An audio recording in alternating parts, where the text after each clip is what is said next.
할렐루야. 우리 그리스도인들이 가장 흔하게 사용하는 단어가 은혜라는 단어이에요. 은혜로 구원받았으니 은혜입니다. 은혜로 살아갑니다. 은혜 받았습니다. 은혜 때문에 삽니다. 지난 한 주간 동안도 성도들을 만나면서 은혜라는 단어를 제일 많이 들은 것 같아요. 그래서 우리들은 은혜 가운데 살아가는 사람이 바로 저와 여러분 그리스도인이라 할 수가 있는 거예요. 오늘 읽은 6장의 1절 후반부에 보니까 바울은 이렇게 말씀을 기록하고 있어요. 하나님의 은혜를 헛되이 받지 말자. 하나님의 은혜를 받았는데 이 은혜를 헛되게 하지 말자는 거예요. 이 은혜를 소홀하게 여기고 보잘것없는 것으로 여겨서 헛되이 하지 말고 이 하나님께 받은 은혜를 소중하고 귀하게 여기라는 거예요. 이 은혜가 믿음의 삶의 원동력이고 은혜 때문에 변화된 삶을 살아가고, 그래서 은혜를 귀하게 여기면 믿음의 삶을 잘 달려가는데 은혜를 소홀하게 여기면 우리가 믿음의 삶을 제대로 살아갈 수가 없게 되는 거예요. 1절 말씀 맨 앞에는 이렇게도 쓰여져 있죠. 우리가 하나님과 함께 일하는 자로서, 은혜 받고 예수 믿다 보면 주님의 일을 하게 되고 교회 봉사를 하게 되고, 그리고 세상에 나가서도 세상 사람들이 저 사람은 믿는 사람이야 다 알게 되는데, 이때 하나님이 우리와 함께 일을 하고 있다는 거예요.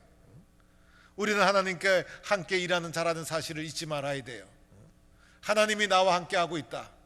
이번에 수련회와 또 여름 성경학교도 보면 우리 교사님들이 어려운 환경 속에서도 얼마나 열심히 하는지, 그 가운데 하나님이 함께 일을 하시고 도와주시고 있는 거예요. 이렇게 하나님이 함께 하시는 것을 마음에 품고 주님의 일을 하고 믿는 자로 살아갈 때, 바울은 오늘 말씀해 보니 3절에 가서 이렇게 말씀합니다.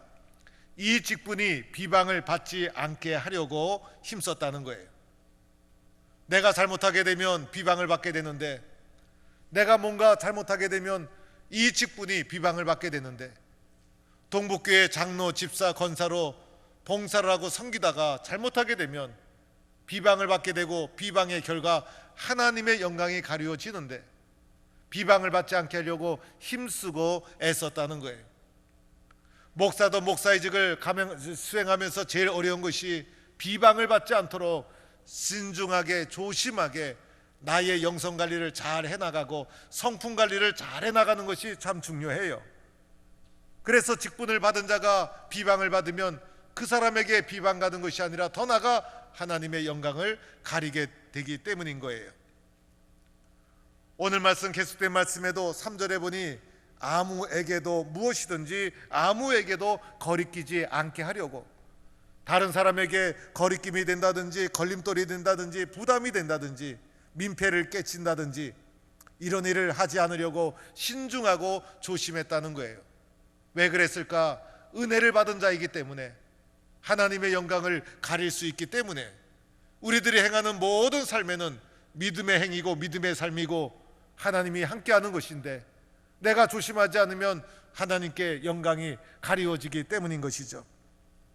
4절에도 보면 모든 일에 하나님의 일꾼으로 자천하여 라는 문장이 나와요.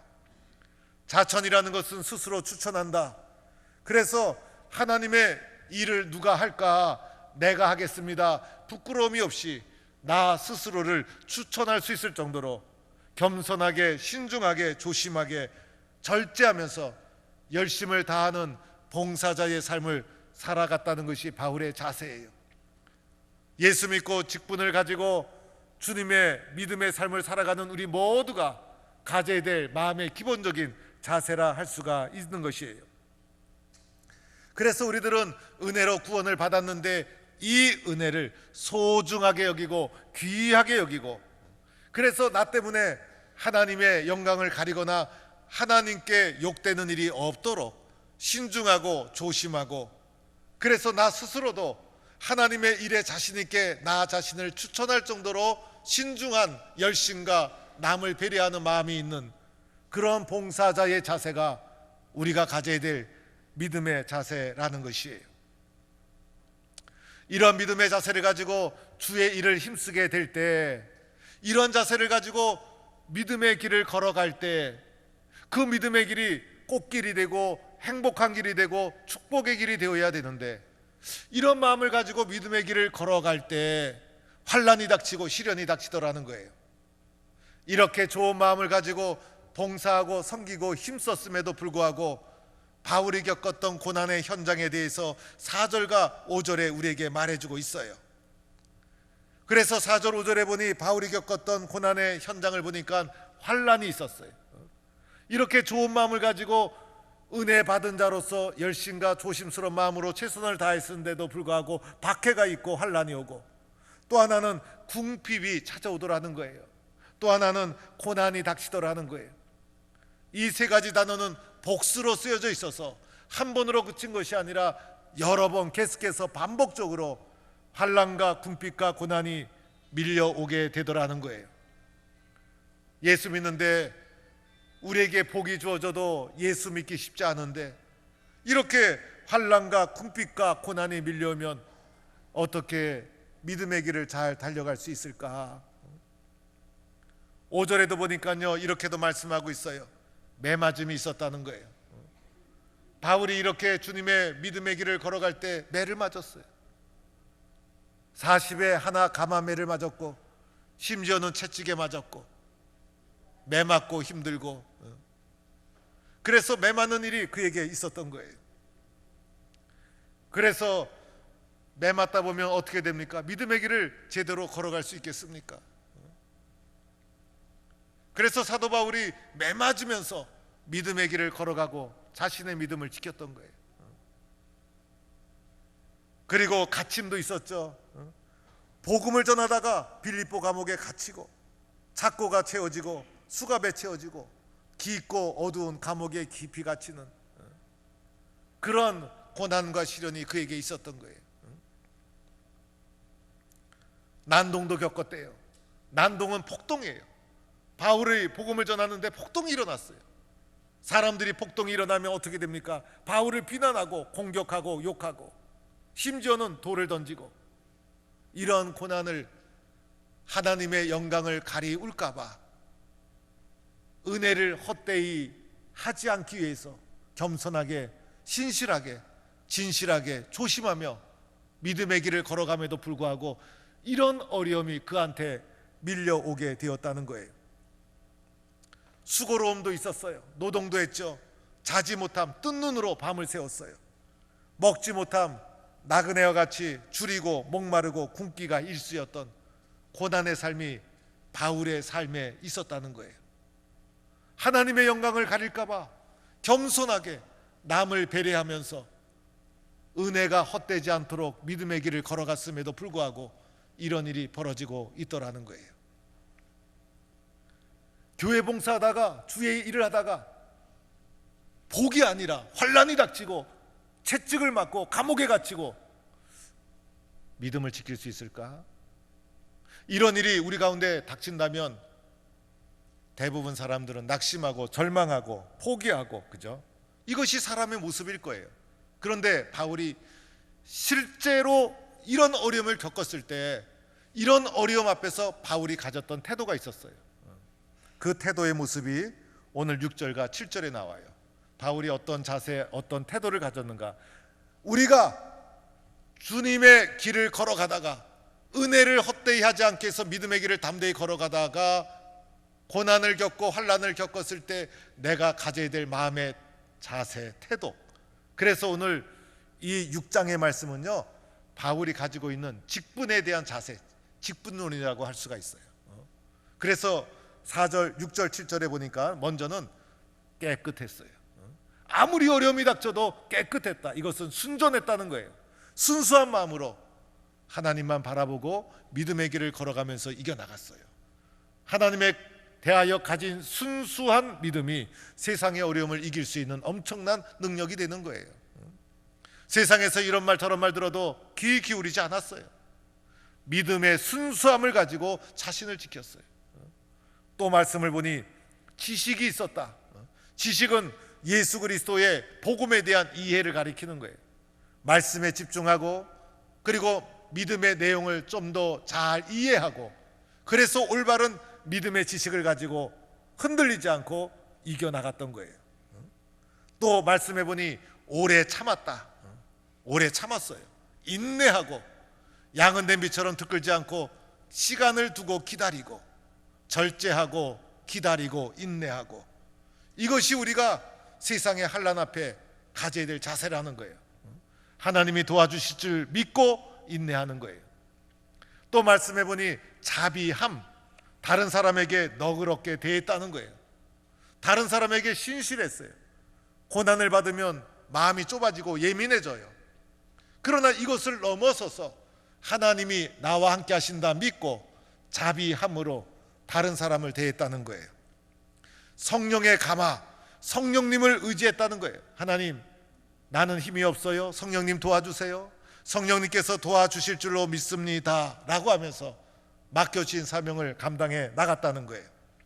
거짓이 없는 사랑, 오늘 이 세상에서 진실한 사랑을 찾아보기 어려운 이 세상 속에서 하나님의 진실한 사랑을 받은 내가 진실한 사랑으로 나 자신을 지켜나간 거예요. 진실했어요. 다른 사람에게 변함없는 사랑의 마음을 지켰어요. 진리의 말씀, 예수 그리스도에 대한 복음을 전했어요. 예수가 그리스도라는 것이 진리고 이것을 전했어요. 그리고 하나님의 능력을 의지했어요. 하나님 도와주세요. 하나님의 능력을 의지했어요. 마지막으로는 의의 무기를 좌우에 가졌어요. 하나님이 주시는 성령 충만한 또는 말씀의 능력, 기도의 능력을 믿고 이것을 가지고 이겨 나갔다는 거예요. 오늘 말씀해 보니 부정적인 환경 속에서도 긍정적인 자세를 가지고 대처해 나가고 이겨나간 믿음의 자세를 가진 것이죠. 믿음의 사람은요, 어떤 환경 속에서도 낙심하거나 포기하거나 원망하지 말고 그래도 내가 은혜 받은 사람인데, 하나님의 선택을 받은 사람인데, 예수님의 십자가의 피로 값주고 산 하나님의 사랑받는 사람인데 오늘도 하나님이 나와 함께 하고 계시는데 라는 믿음을 가지고, 마음을 가지고 우리 앞에 보이는 환경, 상황, 고난, 어려움만 쳐다보지 말고 눈에 보이지 않지만은 예수님의 십자가의 사랑을 꼭 붙잡고 은혜 받은 자로 긍정적으로 대처해 나가야 된다는 거예요. 그래서 힘들 때마다 좀 더 마음을 넓게 가지고 여유롭게, 초조해지지 마시고 여유롭게. 왜요? 나는 은혜 받은 자고 하나님이 나와 함께 하시기 때문에 좀 더 여유 있게 넉넉한 마음을 가지고 초조하지 마시고 희망을 가지고 나는 잘 될 거야, 하나님이 도와주실 거야. 그리고 긍정적인 사람이 되어야 돼요. 긍정의 사람. 안 될 거야, 무너질 거야 이러면 다 무너져요. 그러나 아무리 어려운 고난과 시련의 상황에 내몰려도 긍정의 사람이 되어서 하나님이 도와주실 거야, 잘 될 거야, 결과가 좋을 거야, 고난은 오래가지 않을 거야. 그리고 선한 것을 선택하는 거예요. 선한 것을 의도적으로 선택하고 이겨나가고 열매 맺는 자의 삶을 살아야 됩니다. 힘들어도 의도적으로도 많이 웃고 다른 사람에게도 좋은 얘기를 자꾸 해주고 좋은 마음을 전달해주고 따뜻한 그 마음이 엄청난 힘을 우리에게 줄 수가 있는 거예요. 눈에 보이는 것 가끔은 못 본 척하고 좀 들어도 못 들은 척하고 그리고 긍정적인 마음을 가지고 희망을 가지고 내가 그래도 은혜 받은 자인데 하나님이 나를 도와주시는데 환경과 상황만 쳐다보지 말고 그 속에서 은혜 주신 하나님을 바라보며 이겨나가는 거예요. 그렇죠 여러분? 긍정적인 자세로 이겨나가고 할 수 있다라는 자신감을 늘 자기 자신에게 주고, 하나님이 나와 함께 하시니 못할 것이 없다 믿음을 가지고 하나님의 능력에 의지하고 성령의 도우심을 붙잡고 감사함으로 기쁨으로 헤쳐나가는 은혜 받은 성도가 되기를 주의 이름으로 간절히 축원합니다. 우리가 은혜 받은 자로 이러한 길을 선택하며 걸어간다 할지라도 영광과 욕됨이 그 길에 함께해요. 내가 아무리 선한 마음을 가지고 믿음의 길을 걸어간다 할지라도 모든 사람이 나를 지지하거나 칭찬해 주지 않아요. 교회 일도 기도하며 헌신적으로 열심히 했는데 어떤 분은 잘했다, 어떤 분은 잘못했다 갈라지게 되지 않습니까? 그래서 모든 사람이 나를 인정해 주리라고 생각하면 또 실족하게 되어 있어요. 우리가 아무리 선한 마음을 가지고 걸어가더라도 영광과 욕됨이 함께하고 악한 것과 아름다운 것이 공존하는 길이 바로 믿음의 길이라는 거예요. 오늘 성경 말씀에 나오죠. 그래서 이렇게 악함과 선함이 공존하고 있다는 이 길을 은혜 받은 자로서 믿음의 길을 걸어가면서 우리 마음속에 충만히 붙잡고 확신해야 될 내용이 있어요. 그것이 오늘 마지막 8절 이하의 말씀인데, 제가 8절 마지막 부분에 있는 말씀을 읽고 나면 여러분이 9절을 읽고 10절은 다 같이 한번 읽어보도록 하겠어요. 오늘 말씀의 결론 부분이라 할 수가 있어요. 우리가 은혜 받고 이러한 믿음의 길을 긍정적인 마음으로 가져 살아가는 우리가 마음속에 가득히 충만히 확신해야 될 성도의 삶의 내용에 대해서 말씀하고 있는 거예요. 8절 후반부 제가 읽으면 9절은 여러분이 읽어주세요. 우리는 속이는 자 같으나 참되고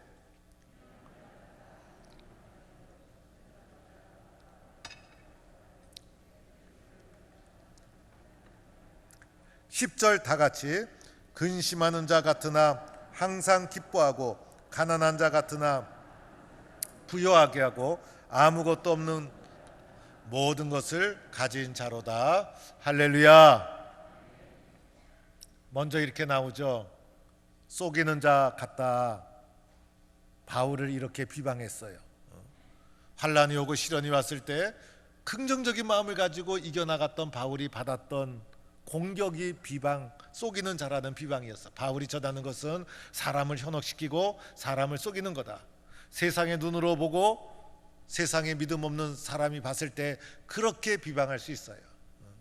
그래서 바울이 이런 비방에 시달렸던 거예요. 그런데 속이는 자다, 거짓된 자라 비방할지라도 그러나 영적인 눈으로 봤을 때 우리는 어떤 자입니까? 하나님 안에서 진리의 사람이고 참된 자가 저와 여러분인 줄 믿습니다. 그래서 우리들은 하나님 앞에서 참된 자라는 사실을 확신하고 알아야 됩니다. 이렇게 믿고 그렇게 살아가는 거예요. 또한 바울을 비방하는 자들이 바울은 무명한 자다 이렇게 비방을 했어요. 바울은 12제자 중에 제자도 아니고 이름도 없고, 그런데 이름도 없고 그리고 예수님의 제자도 아닌 자가 왜 여기까지 와서 복음을 전한다고 교회를 소란케 하느냐, 그는 무명한 자다 이렇게 비방을 했던 거예요. 세상의 눈으로 봤을 때 바울은 주의 제자도 아니고 무명한 자일 수 있어요. 우리도 마찬가지예요. 우리가 세상에서 볼 때는 아무것도 아닌 무명한 자지만은 하나님의 눈으로 봤을 때, 영적인 눈으로 봤을 때 십자가의 사랑으로 값주고 산, 예수 그리스도를 값주고 산 하나님의 자녀들이요, 하나님 안에서는 무명한 자가 아니라 유명한 자가 바로 저와 여러분이신 줄로 믿습니다. 그래서 저와 여러분은 하나님 안에서 유명한 자예요. 또 바울을 죽은 자라고 비방했죠. 그 바울은 죽은 자와 같이 능력도 없고 쓸모없고 버려진 자다라고 비방을 했지만은 세상적으로 보면 그러할 수 있어요. 그러나 하나님의 입장에서 보면 우리는 죽은 자가 아니라 살아있는 자, 생명이 있는 자. 그래서 우리는 죽은 자가 아니라 쓸모없는 자가 아니라 진짜 살아있는 하나님의 사람이라는 사실이에요. 그래서 겉사람은 그러할지라도 우리의 속사람은 살아있는 생명의 사람이라는 것을 여러분은 확신하고 믿음의 길을 걸어가는 거예요. 또한 사도 바울을 가리켜 징계를 받은 자다 이렇게 비판을 했어요. 징계는 사도 바울이 실제로 받기는 했어요. 억울한 징계였지만은 매를 맞기도 하고 옥에 갇히기도 하고, 그러나 이렇게 징계를 받고 비방을 받고 환난을 받고 핍박을 받아도 바울은 결코 죽임을 당하지 아니했어요. 생명을 가진 자로 끊임없이 일어나고 끊임없이 일어나고, 그래서 우리들이 세상에서 넘어지고 쓰러지고 병들고, 그러나 하나님, 우리들은 주님 앞에 살아가는 삽니다. 우리는 다시 일어서는 잡니다. 이런 희망을 가지고 주님 앞에 우리도 살아가는 거예요. 겉사람은 그러할지라도 속사람은 다른 거예요. 근심하는 자라는 비판도 받았어요. 근심은 슬픔을 말하는 거예요. 슬픔이 있고 근심이 가득한 자다, 이런 비판을 받았어요. 물론 바울이 믿음의 길을 걸어가면서 슬픔도 겪고 근심도 많았어요. 그러나 하나님의 눈으로 봤을 때 바울의 심령 속에, 바울의 속사람은 겉으로는 그렇게 보일지라도 속에서는 주님이 주신 기쁨이 가득 찬 믿음의 길을 걸어간 사람이 바로 바울이었고, 우리 또한 겉사람은 힘들고 어려울지라도 우리의 심령 속에는 주님이 주신 기쁨이 가득 찬 믿음의 사람으로 살아갈 수 있기를 축원합니다. 또한 바울을 가리켜 가난한 자라고 했죠. 세상적으로는 가난해서 아무것도 가진 것이 없지만은 영적으로는 도리어 다른 사람을 부욕해 만드는 자가 믿음의 사람인 거예요. 또한 바울을 가리켜 아무것도 없는 자다. 바울이 세상적 물질적으로 가진 것이 뭐가 있었겠어요? 우리도 마찬가지예요. 그러나 영적인 눈으로 봤을 때는 아무것도 가진 자가 아니라 모든 것을 가진 자로다. 이것이 바울의 속사람의 모습이었고, 오늘 이 세상을 살아가는 우리들의 속사람의 모습이 되기를 주의 이름으로 간절히 축원합니다. 여러분, 우리들은 은혜를 귀하게 여기며 살아가는 자예요. 그러다 보니, 은혜를 귀하게 여기며 하나님 앞에 살아가다 보니 세상에서 고난이 밀려오고 시련이 밀려오고, 우리가 닥치는 상황과 환경이 늘 좋은 것이 아니에요. 그러나 환경과 상황만 바라보고 우리의 믿음이 흔들린다면 어떡하겠어요? 우리의 겉사람은 비록 속이는 자 같고 무명한 자 같고 죽은 자 같고 징계를 받은 자 같고 아무것도 없는 자 같이 보일지라도 우리의 속사람은 모든 것을 부욕해 하고 기쁨이 있는 자고 모든 것을 가진 자요, 그리고 우리의 속사람은 유명한 자요, 우리의 속사람은 살아있는 자다. 그래서 겉사람과 속사람이 완전히 다른 역설적 신앙인의 모습이 바로 그리스도인의 모습이라는 거예요. 세상 사람들은 환경과 상황 속에서 쓰러지고 넘어집니다. 그러나 우리들은 어떠한 고난과 어려움 속에서도 역설의 신앙으로 빛을 발하는 그리스도인, 역설적 신앙인의 모습이 바로 저와 여러분의 모습인 거예요. 그래서 모든 것을 가진 자로다, 모든 사람을 부욕해 하는 자로다, 도리어 마음속에 한없는 기쁨이 넘치고 참된 자로다, 그리고 살아있는 자다, 생명을 가진 자다, 이렇게 하나님 앞에 충만한 속사람의 모습을 가지고 오늘도 살아가고 있는 거예요. 이것이 은혜를 받은 자로서 믿음의 길을 걸어가는 모습이라 할 수가 있는 겁니다. 오늘 마지막 2절 말씀에 보면 이런 말씀이 있어요. 보라, 지금은 은혜 받을 만한 때요, 보라, 지금은 구원의 날이로다. 무엇을 말해줍니까? 바로 지금, 바로 현재, 오늘 이 시간 우리들이 바로 이러한 모습으로 살아가야 된다는 거예요. 지금이 바로 은혜 받을 때요, 지금이 바로 구원을 받을 날이로다. 그래서 바로 이 순간 우리에게 어떠한 시련과 어떠한 환경과 어떠한 어려움이 있을지라도 나의 속사람은 기쁨이 넘치고 모든 사람을 부욕해 하는 자다, 모든 것이 있는 자다라는 충만한 마음을 가지고 역설적 신앙인으로 환경과 상황을 이겨나가는 하나님의 사람으로 살아가는 성도가 되기를 주의 이름으로 간절히 축원합니다.